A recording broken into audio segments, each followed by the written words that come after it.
마가복음 4장 1절부터 9절까지 우리 다 같이 한 음성으로 읽겠습니다. 예수께서 다시 바닷가에서 가르치시니 큰 무리가 모여 들거늘 예수께서 바다에 떠 있는 배에 올라 앉으시고 온 무리는 바닷가 육지에 있더라.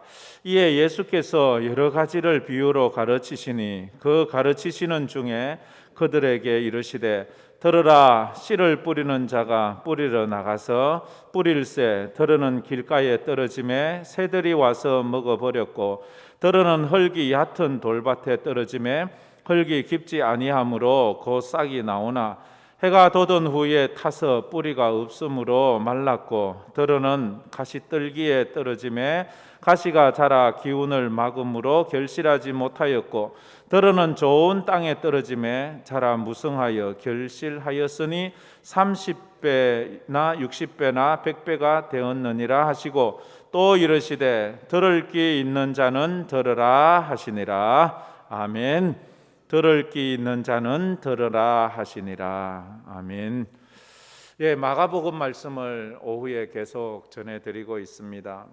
마가복음의 주제는 하나님의 아들 예수 그리스도입니다. 예수는 하나님의 아들이고 그리스도다라는 것을 설명하기 위해서 많은 이야기들을 하고 있습니다. 이제 이 늘 시대적 상황을 이해한다는 것은 참 중요합니다. 초대교회는 신앙생활이 머리로 하는 게 아닙니다. 입술로 하는 게 아니었습니다. 그들은 목숨 걸고 하는 게 신앙생활이었습니다. 그렇잖아요. 삶은 머리로 살아가는 게 아닙니다. 몸으로 부딪히는 겁니다. 목숨 걸고 살아가는 겁니다. 그처럼 우리의 신앙도 좀 바뀌어야 합니다.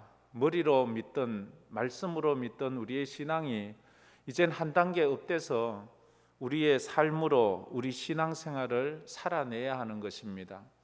내가 믿는 예수가 과연 내 삶에 어떤 영향력을 끼치는지, 내가 그 말씀에 아멘 했다면 한번 그 말씀대로 살아가려고 애써보는 것, 그게 삶으로 도전하는 겁니다. 쉽게 말해서 내가 나라 사랑하는 것이 휴지 줍는 거라고 말했으면 한번 휴지 주워 보는 거예요. 머리로만 줍는 것은 아무 의미가 없는, 주워 보는 거예요. 내가 기도하겠다고 했으면 한번 기도해 보는 거예요. 기도하고 또 한번 하나님 앞에 매달려 보는 거예요. 그래서 입으로 읽어내던 성경을 내 삶으로 한번 읽어내는 거예요. 용서하라, 내 이웃을 사랑하라, 입술로 하던 것을 내 삶에서 한번 용서하고 내 삶에서 한번 사랑해 보는 거예요. 내 삶으로 한번 그 성경이 내 삶 속에서 성경이 쓰여지게 하는 거예요. 우리가 기도했다면 그 기도를 입술로만 기도하지 말고 우리가 삶으로 기도해내는 거예요. 찬양을 입술로만 하지 말고 내 삶이 찬양이 되도록, 내 삶이 사람들 눈에 보이는 찬양이 되도록 한번 내가 애쓰고 몸부림치는 거예요. 그래서 사람이 어떤 사건이나 어떤 말이나 어떤 글을 읽고 충격을 받을 때가 있습니다. 어떤 사건을 보면서도 충격을 받고요, 어떤 글을 읽으면서도 충격을 받을 때가 있어요. 사람이요, 충격을 받으면 변해요. 사람이 안 변하는 이유는요, 충격을 안 받아서 그래요. 제가 기억나는 충격은 이것이었어요. 제가 총신 이제 입학을 했어요. 입학을 하면 어학연수를 합니다. 헬라어, 히브리어를 입학식 전에 이제 그 기초 과정을 끝내고 입학을 하고 나서 본 과정에 가서는 그 배운 어학을 가지고 수업을 해야 되기 때문에 기초 과정이 헬라어 2주, 히브리어 2주를 해야 합니다. 그리고 그 마치고 그 시험을 치는데 70점 이상 돼야지 본 과정에 가서 히브리 헬라에 관련된 과목을 들을 수가 있어요. 그것이 안 되면 재수강을 또 해야 돼요. 그때였어요. 그때 제가 저희 서울 쪽에 한번 갔다가 저희 작은 어머니가 읽는 소설책을 보고 그걸 작은 어머니가 저에게 주는 거예요. 뭔가 하니까 허준의 동의보감이었어요. 저 이미 허준에 대해서 알고 있었어요. 뭐 그거 모르는 사람 누가 있겠어요. 허준 스토리에 대해서 알고 있었어요. 근데 그가 그 5권이나 되는 그 허준의 동의보감 그 책을 저희 작은 어머니가 읽고 와 너무 좋더라 이러면서 저한테 읽으라고 주었어요. 제가 가지고 기숙사에 들어가서 그걸 읽으면서 충격을 받았어요. 1권에서 충격을 받았어요. 그러니까 멈출 수가 없는 거예요. 그 의학 연수하면서 정말 힘들거든요. 그거 하면서 제가 다 읽어버렸어요. 일주일 만에. 사람이요 충격을 받으니까 책도 평상시에는 막 도저히 읽을 수 없는 건데 그냥 빨려 들어가서 쫙 읽어버려요. 왜 어디에서 제가 충격을 받았는가 하면 제가 목사 되려고 총신 갔잖아요. 제가 허준이 유이태 그 스승 유이태 맞죠, 그죠? 유이태 집에 가서 자기가 이제 막리를 하면서 의술을 배우려고 하는데 안 가르쳐 주는 거예요. 근데 유이태는 자기 아들에게는 이 사사를 몰래 가르쳐 주는 거예요. 그래 허준이 이게 자기가 배우려고 이제 밤에 유이태가 자기 아들한테 가르치는 그 수업을 기동량으로 밖에서 이렇게 듣는 거예요.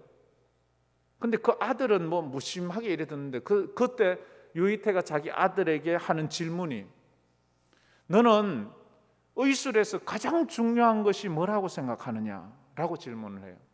그때 그 아들이 아주 자신 있게 얘기하기를 그건 진맥이지요 라고 딱 말. 진맥을 뭔가 평가를 아니야.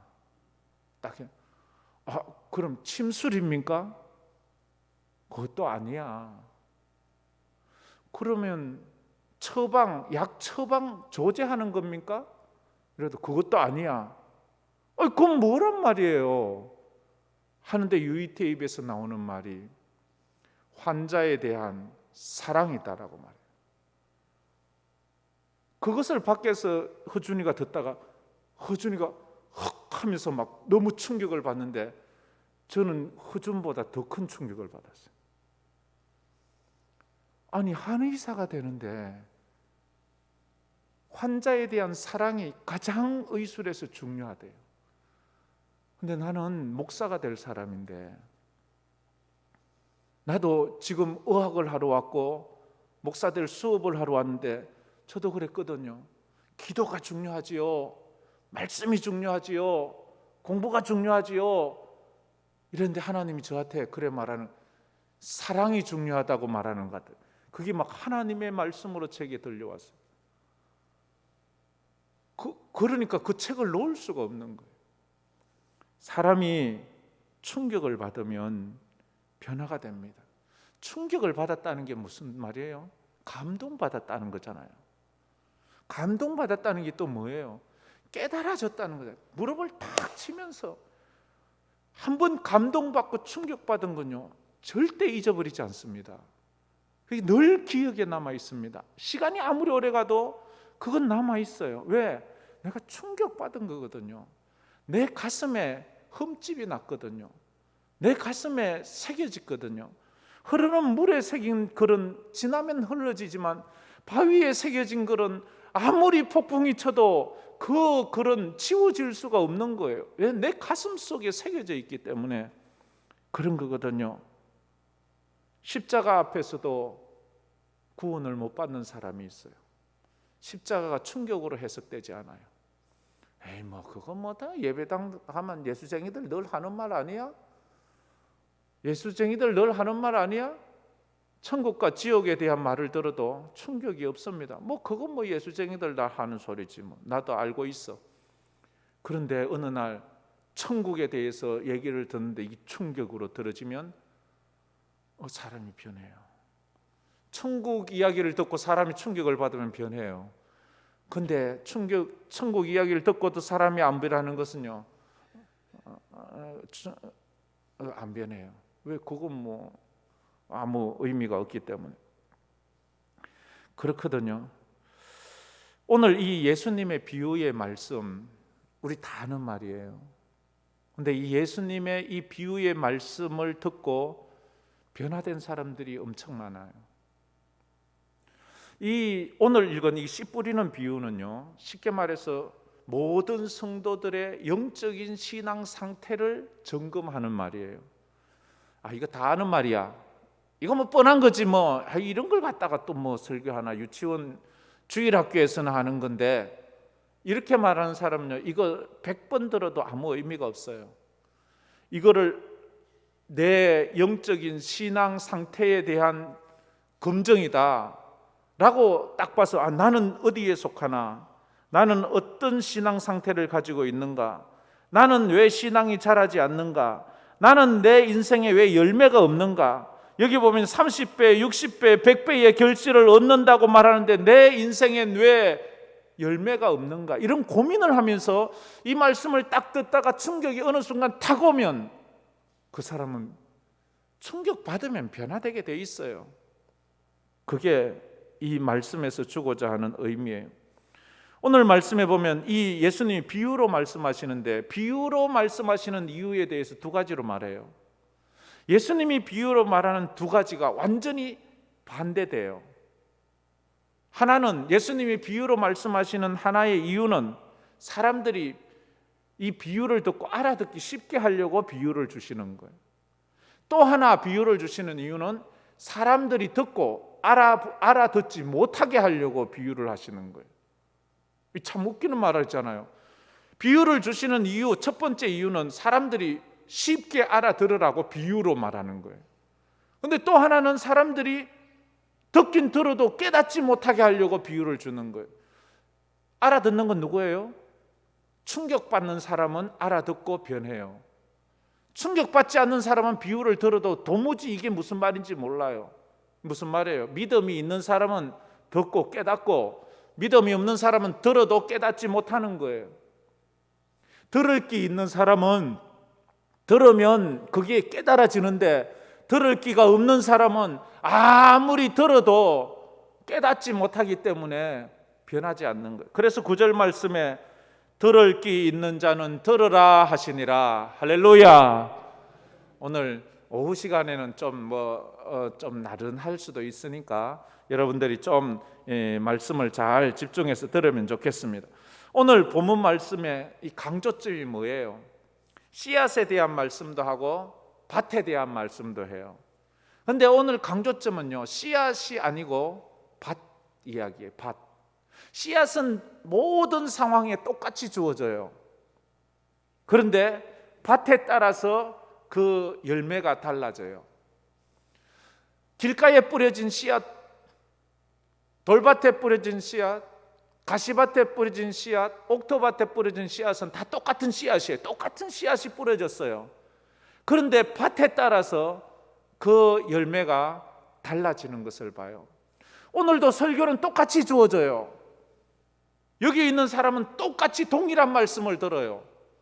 그런데 어떤 사람의 마음에서는 열매가 생기고 어떤 사람의 마음에서는 전혀 열매가 생기지 않아요. 어떤 사람은 그냥 자장가로 들려요. 그런데 어떤 사람은 천둥 같은 하나님의 말씀으로 들려요. 그럴 수 있거든요. 여러분에게 이 씨앗이 생명의 씨앗이 되기를 축복합니다. 그래서 우리가 이런 말씀을 좀 되새길 수 있어야 돼요. 이 밭은 사람의 마음이잖아요. 심령이잖아요. 심령. 그런데 사람은요, 이 사람의 마음은요, 하나님의 말씀보다는 세상 문화와 세상 세상 유행에 더 이렇게 민감하게 영향을 받아요. 여러분들은 어디에 영향을 많이 받습니까? TV에 영향을 많이 받죠. 요즘은 유튜브나 인터넷에 영향을 많이 받잖아요, 그죠? 뭐 그건 어쩔 수 없잖아요. 그런데 우리 성도들은 이 말씀의 영향을 받아야 돼요. 말씀의 영향을 받아야 돼요.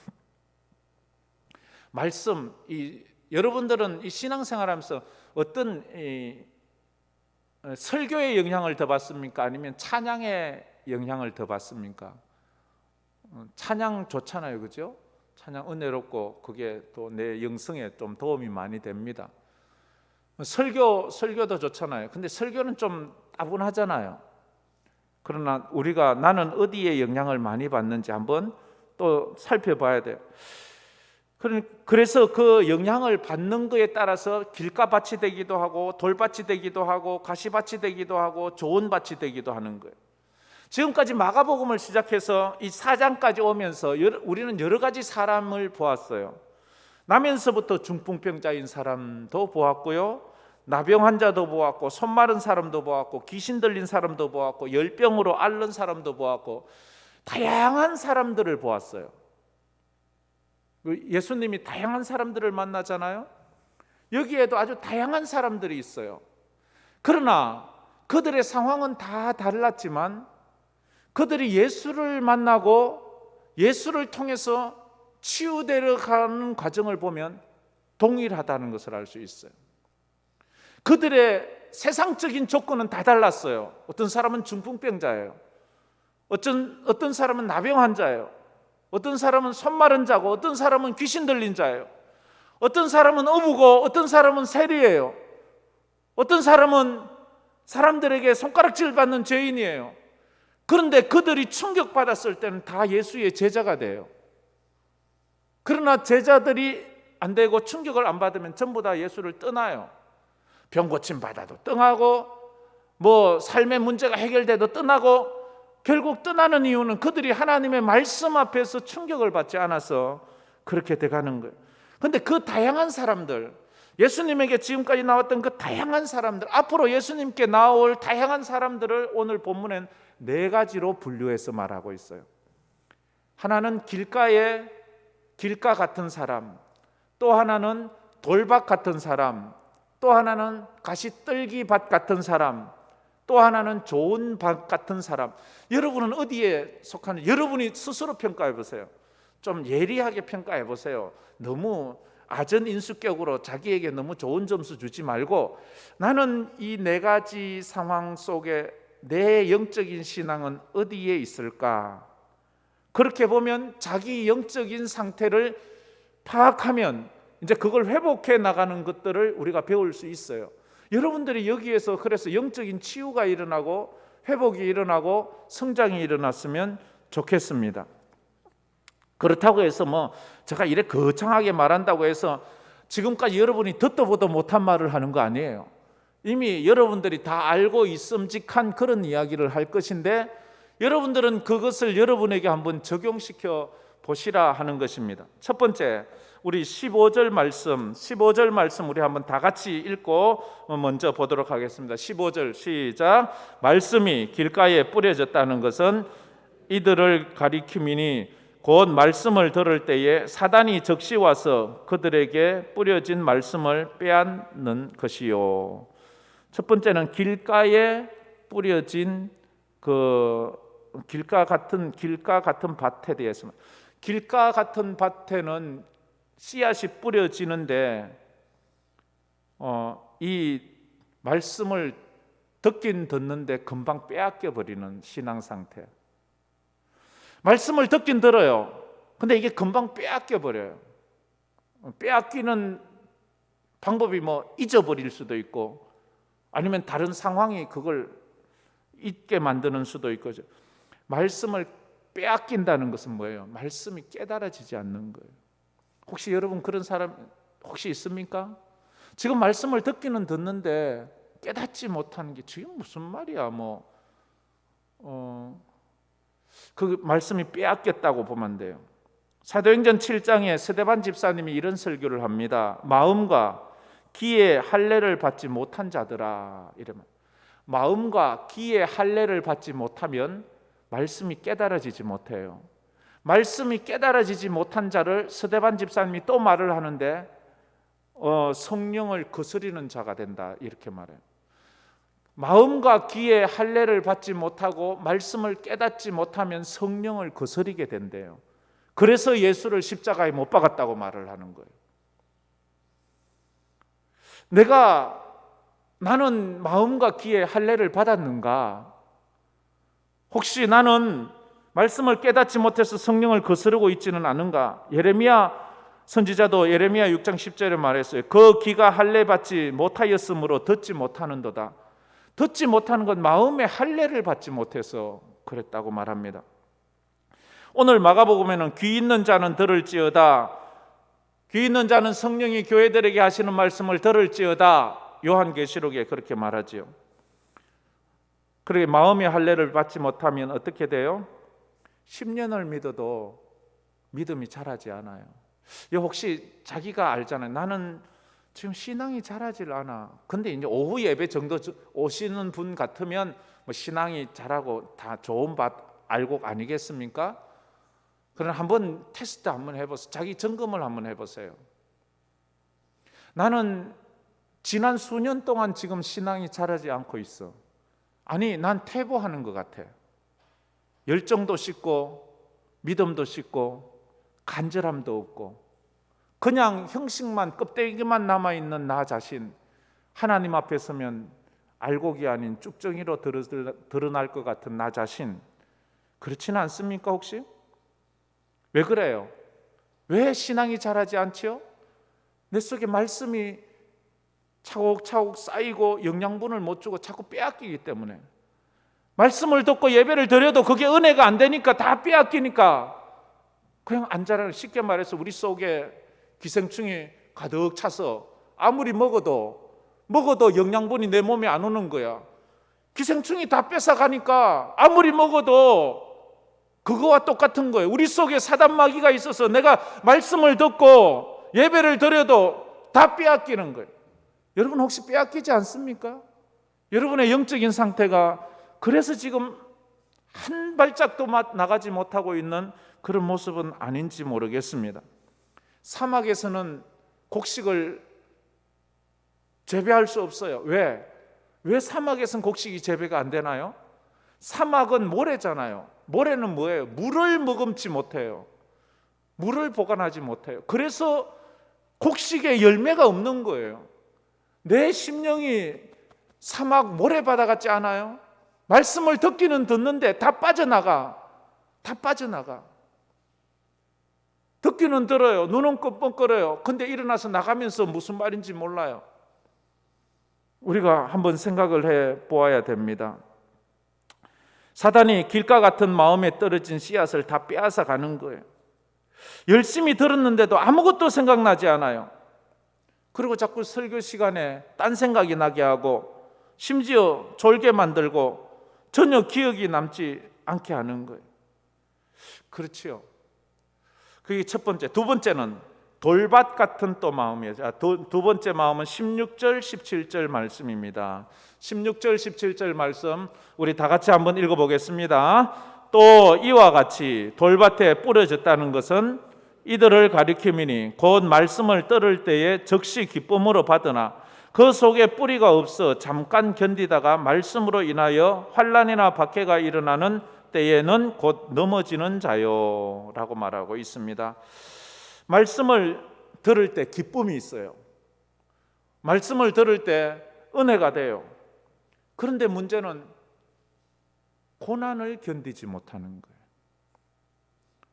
돌밭에 뿌려진 그 말씀이 길밭에 떨어진 것은 씨앗 자체가 아예 땅속에 들어가지도 못하고 그냥 다 빼앗기고 마는데, 돌밭에 떨어진 씨앗은 그래도 그 씨앗이 땅속에까지 조금 더 가요.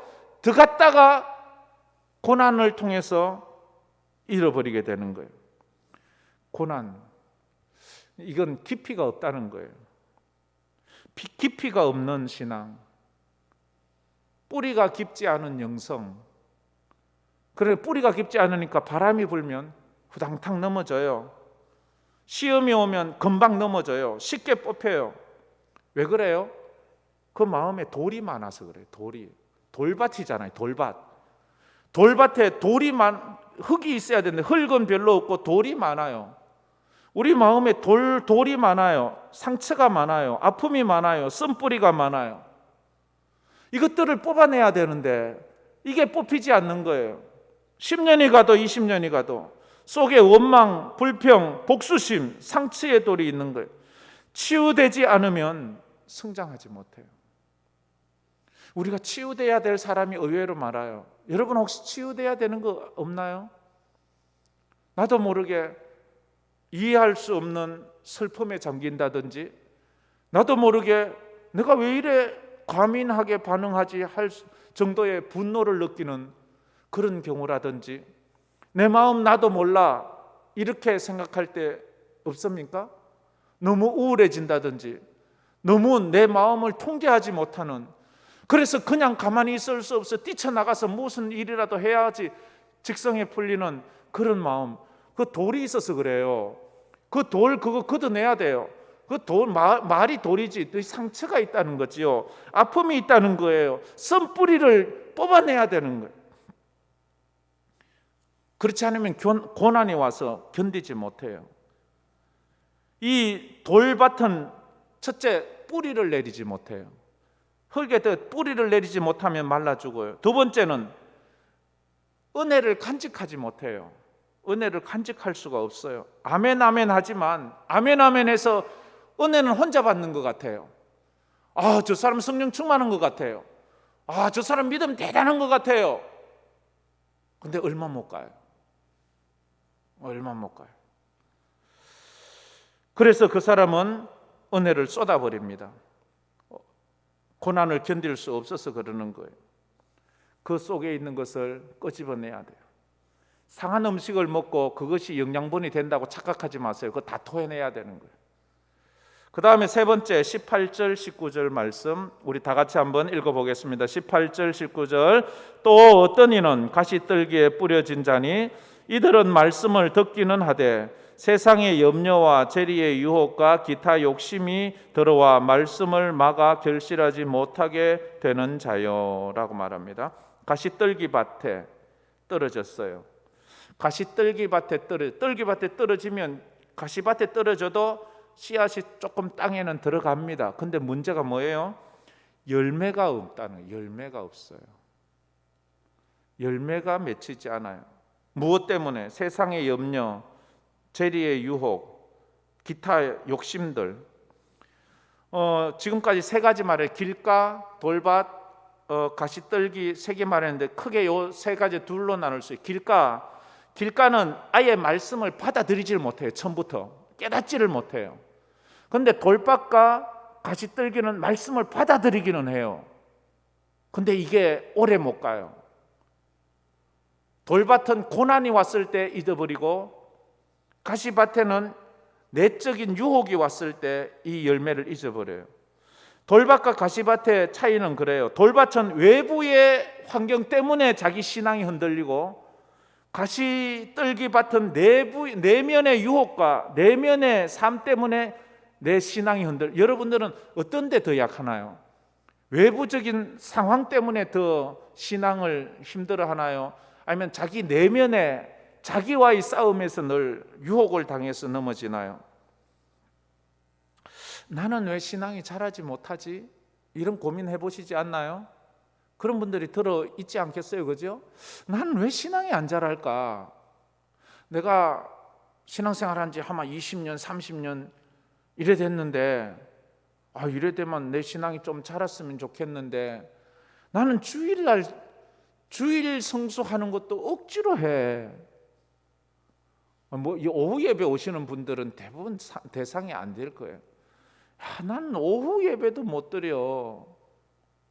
나는 아직도 제대로 11조를 해본 적이 없어. 나는 그런 신앙, 왜 내 신앙은 자라지 않을까? 나는 제대로 기도를 한번 10분 이상 해본 적이 없어. 나는 왜 신앙이 자라지 않을까? 나는 왜 예수 믿고 기쁨이 없을까? 예수 믿고 나는 기쁨이 없을까? 남들은 저렇게 좋다고 그러는데 나는 예수 믿고 왜 기도를 한 번도 응답받아 본 적이 없을까? 남들은 그렇게 많이 응답받는다 하는데 나는 그런 게 없는 것 같아. 이렇게 고민하는 분이 혹시 없습니까? 그건요 영적인 부분이에요. 그냥 세상적인 여러분의 삶으로 자꾸 그걸 이해하려고 하지 마세요. 영적인 걸로 얘기해요. 사람마다 약점이 다 있습니다. 그래서 자기가 약한 부분이 있지요. 그 약한 부분 때문에 영적으로 성장하지 못하는 사람이 많아요. 자존심이 아주 강한 사람이 있어요. 그 자존심이 여러분의 영적인 성장을 다 가로막고 있습니다. 어떤 사람은 자녀 문제가 딱 생기면 그만 막 이성을 잃어버리는 사람이 있어요. 어떤 사람은 돈이 딱 개입되면 그만 딴 사람이 되는 경우가 있어요. 여러분은 어디에 약하십니까? 무엇에 약하십니까? 여러분이 영적으로 자라지 못하는 그 쓴뿌리, 걸림돌, 그걸 걷어내기 전에는 여러분은 그 문제를 다니면 여지없이 넘어지게 돼 있어요. 그 문제에서는 여러분이 절대로 이길 수 없어요. 그거 걷어내야 돼요. 막 성령 충만하다가도 그 문제가 따고만 도리어 뒤로 쭈르르 미끄러져 가요. 또 한참 달려서 왔는데 또 그 문제 떡만 틀면 또 쭈르르 미끄러져요. 여러분들이 그렇게 되는 그게 뭔가요? 이걸 여러분이 발견해야 돼요. 저보고 물어보지 마세요. 제가 뭐 어떻게 알아요? 여러분이 뭐 때문에 넘어지는지 전 모를 수 있거든요. 그런데 그 문제 때문에 자기가 양심의 가책을 느끼고 자기를 정죄할 때가 있어요. 여러분은 어떤 부류의 사람이 돌밭 같은 부류의 가시밭 같은 부류의 돌밭은 외부의 환경, 환난이나 핍박 때문에 신앙을 잃어버리는 것이고 가시밭 같은 경우엔 내면의 염려와 유혹과 욕심 때문에 내 신앙이 자꾸 미끄러지는 것이고 나는 누구도 내가 예수 믿는 거 방해하는 사람 없어. 나는 누구도 나를 간섭하거나 힘들거나 교회 못 가게 하는 사람이 없어. 그런데 나는 왜 이러지? 그 사람은 자기 내면의 문제예요. 자기 내면의 문제. 나는 내 내면적으로는 아무 문제가 없어. 그러면 가만히 보세요. 자기가 신앙생활 못하도록 회사에서나 집안에서나 누군가가 그를 핍박하고 있는 그런 경우가 있다는. 그래서 그 문제를 해결해야 돼요.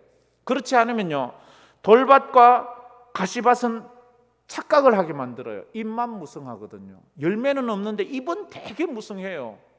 막 주일도 잘 지키고 예수 잘 믿는 것 같은데 열매가 없어요. 그러니까 성장이 없죠. 성장이 없죠. 그러면 자기가 너무 힘들어요. 열매가 없으면. 이 두 밭의 특징이 뭐예요? 돌밭과 가시밭의 특징이 뭐예요?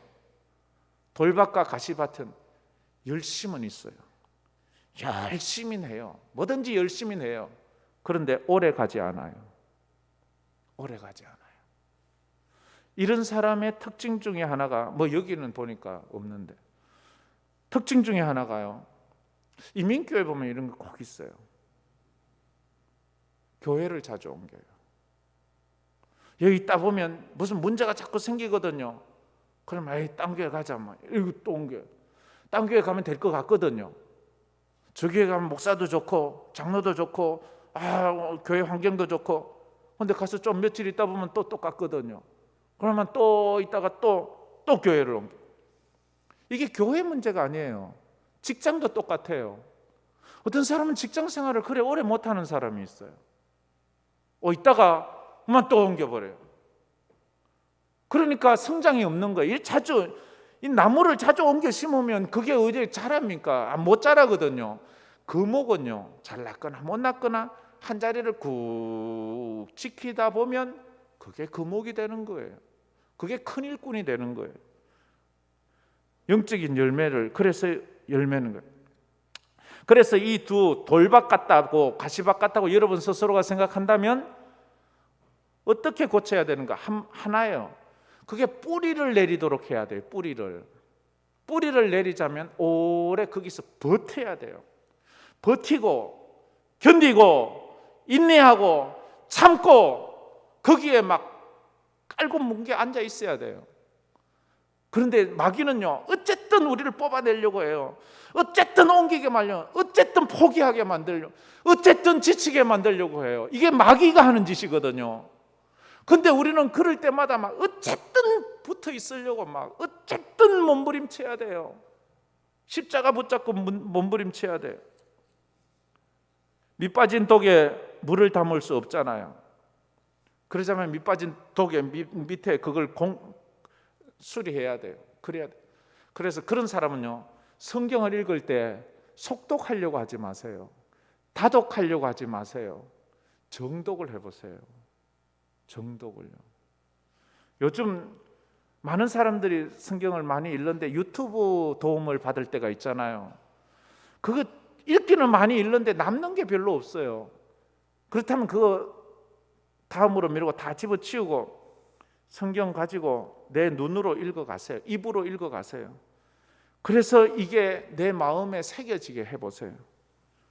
또 그런 사람들이 기도를 할 때도요, 막 여러 가지 기도하려고 하지 마세요. 자식 위해서, 회사 위해서, 교회 위해서, 목사님, 선교사님 하는 거 좋아요. 그래서 그거 다 그만두고 한 가지만을 위해서 한번 기도해 보세요. 한 가지가 제대로 뚫히면 다 뚫히게 돼 있어요. 자기 영성을 위해서 기도해 보세요. 자기 성령 충만 받기를 위해서 기도해 보세요. 남 성령 충만 받으라고 기도해요. 주일학교 잘 되라고 기도해요. 선교사님 잘 되라고 기도해요.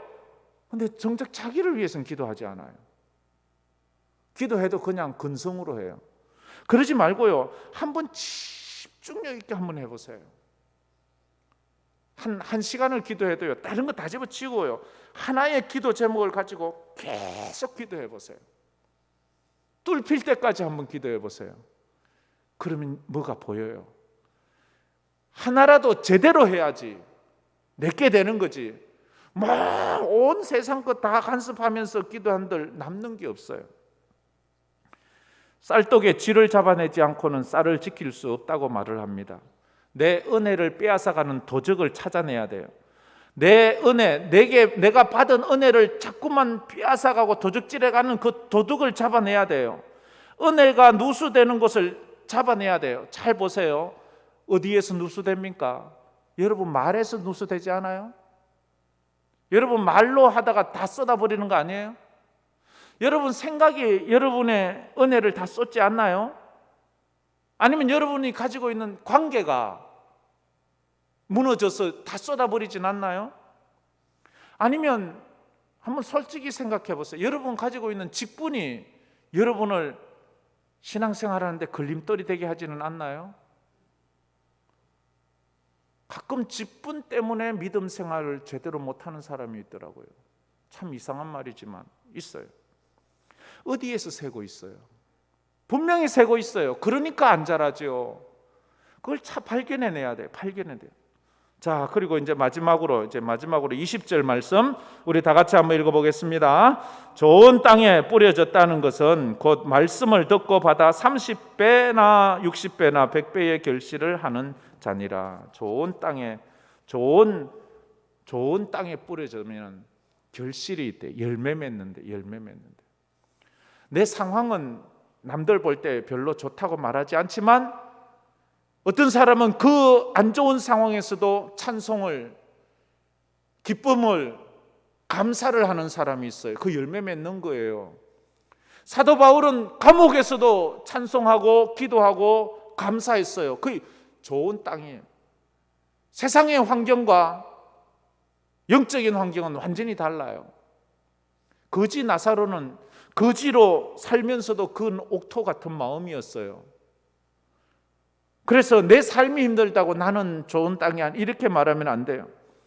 그런데요, 좋은 밭은 저절로 되지 않아요. 좋은 밭이 저절로 될 수 없잖아요. 다 수고를 해야 되잖아요. 가장 얄미운 사람이 누군지 알아요? 입시철에 좋은 성적 거둔 어떻게 공부했길래 이래 좋은 성적이 나왔습니까? 하면 난 뭐 공부한 거 별로 없어요. 그냥 학교 공부에 충실했을 뿐입니다. 이런 말 하면 진짜 좀 못됐어요. 그리고 혼자 막 공부 열심히 하고 물론 그렇잖아요. 어떻게 그렇게 믿음이 좋아요? 뭐 하나님 은혜지요. 물론 하나님의 은혜지만 그가 믿음 생활 잘하고 열매 맺기 위해서는 얼마나 자기 절제를 하고 자기가 성경을 보고 자기가 기도를 하고 자기가 믿음으로 살려고 얼마나 애썼겠어요. 옥토가 옥토인 것은 그만큼 옥토를 만들기 위해 애를 써서 그래요. 옥토가 되기 위해서는 어떻게 해야 돼요? 돌을 걷어내야 되잖아요. 잡초를 뽑아내야 되잖아요. 기름을 주고 물을 주어야 되잖아요. 그래서 옥토가 옥토인 것이지 가만히 놔두면 잡초가 무성하고 돌이 무성하고 쓰레기 더미가 왕창 늘어나지요. 근데 어떻게 저 사람은 저렇게 믿음 생활 잘할까? 저렇게 힘든데도 어떻게 저 사람은 날 예배를 잘 드릴까? 저 사람은 태생이 저런 것 같아. 아니요, 태생이 그런 사람 없어요. 그분이 얼마나 힘들고 피곤한데요. 저 사람은 새벽 예배 나오는 거 보니까 새벽잠이 없는 것 같아. 저 사람은 원래 저렇게. 아니, 그런 사람 없어요. 그분이 새벽에 오기 위해서는 얼마나 애쓰고 노력하고 저녁에 일찍 자고 자기 영적인 관리를 위해서 몸부림치기 때문에 그래 새벽에 나와 기도하는 것이지, 저 사람은 뭐 잠이 없어. 그거 그렇게 보지 마세요. 그렇다면 반면에 반대로 뭐예요? 나는 그만큼 노력하지 않는다는 거예요. 저 사람은 보이지 않게 그만큼 노력하고 애쓰고 사람 전도주일이 돼서 한 명 전도해서 오는 거, 에이 저 사람은 뭐 그냥 있으니까 오라고 했으니까 왔겠지. 아니요, 그래 그냥 오라고 해서 오는 사람 아무도 없어요. 코로나 때 오라고 하면 요거도 먹지 누가 오라요. 근데 그 사람이 그분을 인도하기까지는 얼마나 많이 기도하고 얼마나 많이 대접하고 얼마나 많이 수고하고 얼마나 많이 또 비유 맞춰주고 막 그게 있어서 그런 거지, 저절로 그 열매가 맺어지는 게 아니라고요. 이해하시죠? 그죠? 그렇습니다. 그 노력을 우리가 이해해 줘야 돼요. 믿음이 좋은 것은 절대 저절로 되지 않습니다. 좋은 밭에 두 가지 특징이 있는데, 좋은 밭의 특징은 말씀을 듣고 깨닫는다는 거예요. 첫째, 자 한번 따라해 봅시다. 듣고 깨닫는다. 듣고 깨달아지는 거예요. 그래서 성령이 교회들에게 하시는 말씀, 귀 있는 자는, 귀가 있다는 건 듣는 거잖아요. 들었다는 것은 깨달아지는 거예요. 믿음은 들음에서 나고 들음은 그리스도의 말씀으로 말미암느니라. 그래서 스폰지 같은 마음이 있잖아요. 스폰지 같은 마음, 뭐든지 쪽쪽 빨아들여서 아멘 아멘 아멘 아멘. 어떤 말씀도 아멘, 어떤 은혜도 아멘, 어떤 말씀도 해석이 되는 아멘.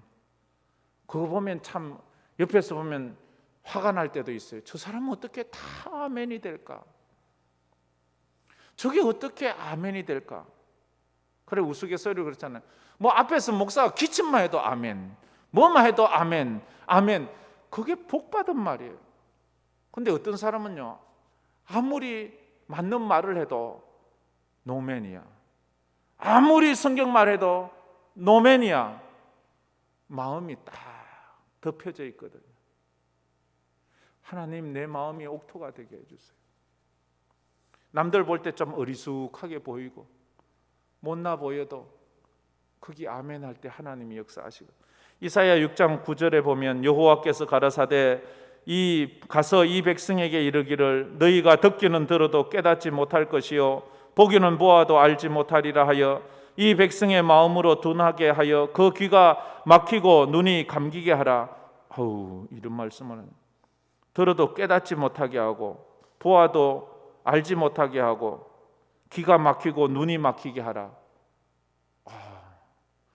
참 이래 되면 귀가 막히고 눈이 막히면 보지도 듣지도 못하면 영적으로 모르는 거예요. 예수님이 와도 모르는 거예요. 예수님이 와도 예수님인지 모르는 거예요. 그래, 듣고 깨달아야 되고, 이제 마지막으로 두 번째는 순종해서 열매 맺는 그런 마음이에요. 한번 따라해 봅시다. 순종하고 열매 맺자. 이게 좋은 땅의 특징, 두 번째 특징이 순종해서 열매는요, 순종함으로 맺히는 거예요. 순종 없이 열매는 절대로 없어요. 순종해야 열매가 있어요.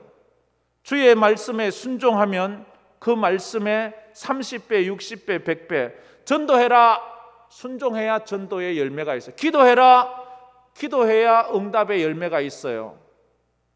감사해라, 감사해야지 하나님의 은혜가 있어요. 순종이에요, 순종. 그래서 순종이 제사보다 낫다는 거예요. 순종. 근데 문제는 우리가 열매가 없는 이유가 뭐예요?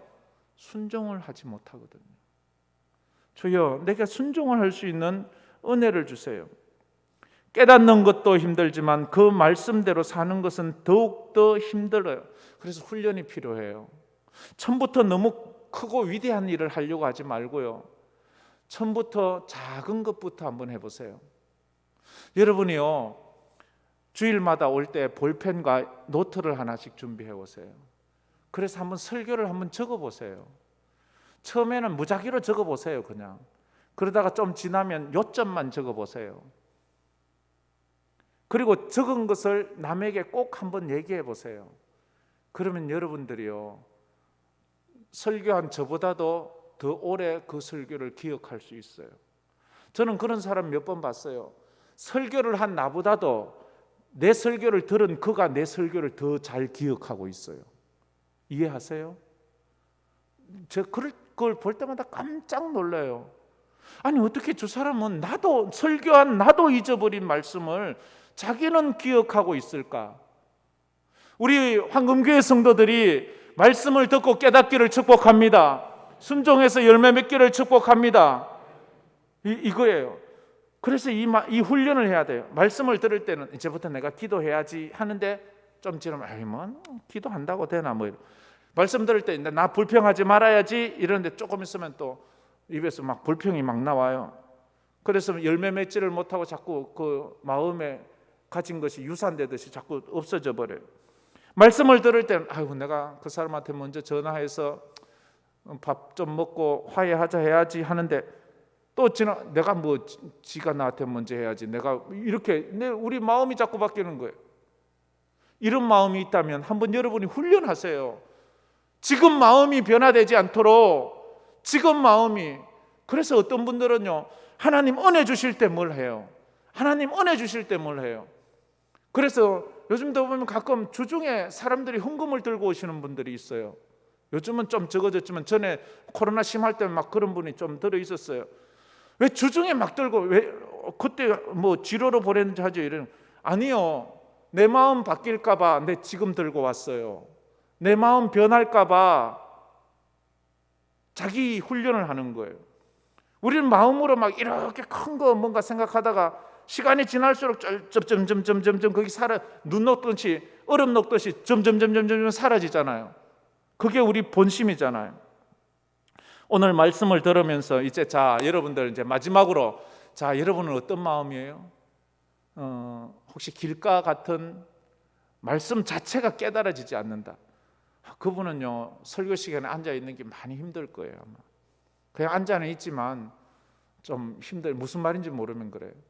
그다음 두 번째 돌짝박 같은 사람. 받기는 받는데 내가 막 갑자기 집에 어려움이 생기고 문제가 생기면 뭐 이게 믿음이고 뭐고 다 집어치우는. 셋째 가시밭 같은 사람. 은혜는 받고 기쁨이 있는데 열매가 없어. 내가 예수 열심히 믿는데 내가 믿음이 자라지 않아. 이러진 않습니까? 혹시 그것도 아니면 이제 좋은 땅 되어서 난 참 하나님의 은혜에 감사한다. 우리 중에 100% 잘 되는 건 없지만 이게 섞여 있잖아요. 그죠? 이 막 어떨 때는 이렇고 어떨 때는 섞여 있잖아요. 그죠? 우린 다 그래요. 저도 그래요. 막 이게 섞여 있는데 점점 나 자신을 훈련해서 점점 좋은 땅이 되게 옥토가 되게 점점 예수 닮게 그렇게 해가는 그게 우리의 삶이에요. 그런 은혜가 있기를 주의 이름으로 축복합니다. 자, 우리 이 찬양 한번 불러봅시다. 이 찬양은 순교의 각오로